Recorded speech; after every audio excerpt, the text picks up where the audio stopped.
Fortnite has been out for 8 years now, and we've seen the game go through its ups and downs. However, as we move on, specifically in Chapter 7, I do believe that Epic Games need to make some crucial steps in order to maintain the Fortnite player count and popularity. And especially this year, Fortnite has seen its lowest player count in a long time. And as we've seen with the Simpsons mini-season, that's only just started to build up. So, here are 6 things that Fortnite need to change in order to progress and maintain their player count and popularity in Chapter 7. So the first thing that I believe Fortnite must change is the matchmaking system. For years now, especially since Chapter 2, Fortnite have added bots into the game. And I'm not saying they're not a bad idea, especially for new players, but they're becoming a bit of a joke now. If you're better than me at Fortnite, players will go into a match and face bots, and that is definitely not their skill level, unless you're me. And with the recent Star Wars and Bug seasons, Fortnite have lost a ton of players, meaning they've used bots to compensate for this loss. And in my opinion, I don't really think this is right, because established and proper professional players are going against bots, which is not their skill level. Not to mention that with the mini Simpsons season, new Fortnite players and old Fortnite players have returned, making it harder for players who played the Bug and Star Wars season to fight them. And it's so crucial that Fortnite changes this, because players who were against bots are unable to fight these new players because of the skill that they were facing.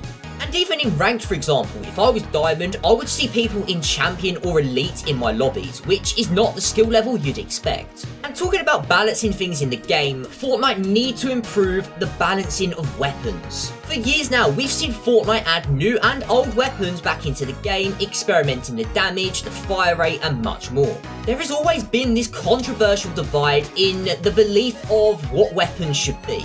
There are always 2 sides of the Fortnite community that disagree with each other based on weapon statistics. We've seen this multiple times, and specifically with the Mr. Blasty gun this season. And I personally think Fortnite should just let them be overpowered. Let us have fun with these weapons. We already have balances between competitive Fortnite and normal Battle Royale, but why not let people have fun in normal Battle Royale with these overpowered, fun weapons? I'm talking about the weapons that cause players to have a smile on their face, like the exotic Mr. Blasty gun from this season. Like I said, I don't really disagree with balancing weapons, but I do believe Fortnite should let us have a little bit of fun with these overpowered weapons. But in order to have fun on Fortnite, we need to have less server issues. Since Fortnite's release, we've witnessed many server outages that can be quite concerning.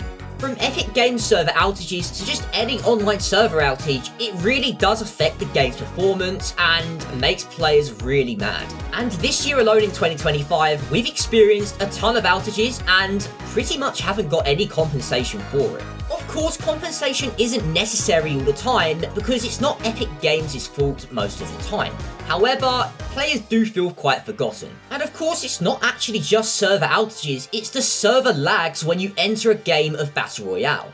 When you go into a game of Fortnite, you just want it to run smoothly. But especially recently, Fortnite players have been experiencing lots of lag in their games. And this is an issue because players like myself just get so angry when this happens and don't really want to play the game. And if you get lag because of your Wi-Fi, that's a completely different thing. We're talking about the servers that Fortnite run. Not to mention that poor server connection also has a significant impact on input delay and other factors that drive your game. So this is definitely something that Fortnite needs to fix in order to progress and maintain its player count and popularity in Chapter 7. Now the next change, in my opinion, is to make the Fortnite map in Battle Royale more dynamic. And what I mean by that is not just one big change at the start of every season, I mean significant changes throughout the weeks of every season. And it's not just the large POIs that I'm talking about that need to be added, I'm also talking about the cool Easter eggs that Fortnite players can find. Fortnite Easter eggs have always been a thing in Fortnite, but I feel as though they've been reintroduced multiple times and then they end up fading out. And although it may be a small factor, Easter eggs are actually something that drive players to keep playing the game. And of course there are larger POIs that Fortnite should be adding more frequently. And I think this is because after a while of a season, which normally lasts around 2 months, I do believe the POIs can get slightly boring. And look, I'm not hating on anything that Fortnite adds to the game, whether it's later or sooner. But I do believe this is a significant change that Fortnite needs to make in order to keep players engaged and playing the game. And with our 5th change, I personally believe this is the most significant change that Fortnite need to introduce again to ensure that players keep playing the game. Because I know for a fact that you guys will think this is a very controversial topic, but Fortnite need to bring back old storyline characters and implement them into the newer storyline. For a long time now, probably even a few chapters, we've gone without seeing some of the most crucial characters that were linked to the Fortnite storyline. Characters like Dr. Sloan and Jonesy, Geno, and many more need to be reintroduced because they are factors that drove the Fortnite storyline back in the past. In my eyes, after Chapter 1 and especially in Chapter 2, the storyline was one of the most significant factors that drove player engagement and led to Fortnite's popularity. It was always a mystery every season. Fortnite would tease something in a live event and players would be buzzing to find out what happens next, leading to them playing the next season of Fortnite. And to be honest, this all changed in Chapter 3, especially at the end and advancing into Chapter 4, because Fortnite had other plans of expanding their multiverse of, like creative maps and stuff, and they kind of abandoned the unique characters that made Fortnite back then.